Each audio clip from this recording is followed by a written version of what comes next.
Marvel Rivals has been out for a few days now and is shaping up to be the hypest online game in a while. Everything from the gameplay to the buttery smooth style and animation makes Marvel Rivals a labor of love. Now I will admit, when word first got out that a Marvel hero shooter was being made by a mobile game company, I thought this game was dead on arrival. But the more and more I saw from this project, the less I could contain my excitement. And I don't get excited for games very often anymore. Too many false promises. The first thing to talk about is how well the game feels to play.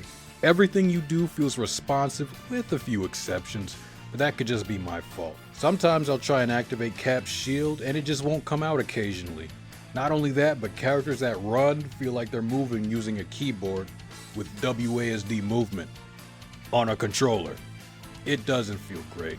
But what does feel great is playing a character like Spider-Man and Venom and swinging across planet Earth 5 times in a second to get to the enemy backline. That's another L for Marvel's Avengers.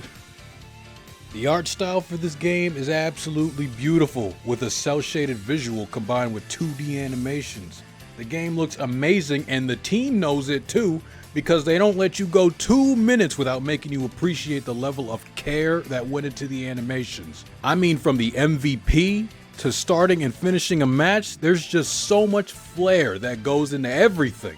They didn't need to go this hard, but they did it anyway, and I appreciate that. We all have eyes though, we can see how pretty the game is, but what happens when you get into an actual match?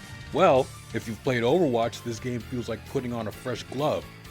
But if you haven't, there are multiple game modes with different objectives you and your team need to work towards in order to win the game. Escort missions have you capture the target and, you guessed it, escort it all the way to the other side of the map, while the enemy team tries to stop you. Capture maps have you in a tug of war, fighting for an area at the center of the map. Whoever gets to 100% first wins. This mode has up to 3 rounds. Whichever team succeeds twice first wins the game, and your ultimate charge carries over between rounds. That's different from Overwatch. It's nothing too complicated nor creative, but there's no need to fix what isn't broken now, is there? You know what is broken though? This game's balancing. And it's not such a big deal yet since the game is new, but I can definitely see people getting pissed about it later down the line. The beauty of it though is the fact that mostly everyone feels like they're busted in some way or another, and the team up attacks do not help. One of the more unique things this game does is give characters abilities depending on if another specific character is on the team or not. Hulk and Wolverine can team up for the iconic fastball special. Rocket can hop on Groot's back and start blasting. Cloak and Dagger can give Moon Knight an invisibility ability, and the list goes on and on and on. This is one of the coolest features in a hero shooter, but later on in this game's life, it's going to be a balancing nightmare. Mark my words. And what happens when they add new heroes? Will they retroactively give characters new abilities and animations to go with it? That sounds like a metric shit ton of work and effort for an already huge starting roster of 33 heroes. With all that money and manpower at work, the company has to make their revenue somehow, right?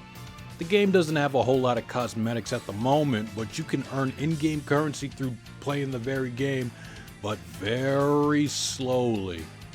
Or you can fork over some of your hard-earned dough for a cosmetic or even buy a battle pass. Yeah, this game has a battle pass, they all do. Monetization aside, one criticism that comes to my mind is the performance on PC. And I'm a little hesitant to put the fault on the dev team because I do play on a laptop. It's a gaming laptop, but it's still a laptop. It's all I can afford, so if it's a hardware issue, it's gonna be an issue for a long time for me. There's a lot more to this game than I covered here, but I just wanted to express my thoughts on this new release. Above all the glory and even the disdain from people, one cannot look you in the eyes and tell you this game isn't at least fun or visually pleasing. I mean, look at this! If there's anybody that's stuck around to listen to this fucking nobody gush about a new Marvel game, I would recommend a therapist. But also, thank you for watching.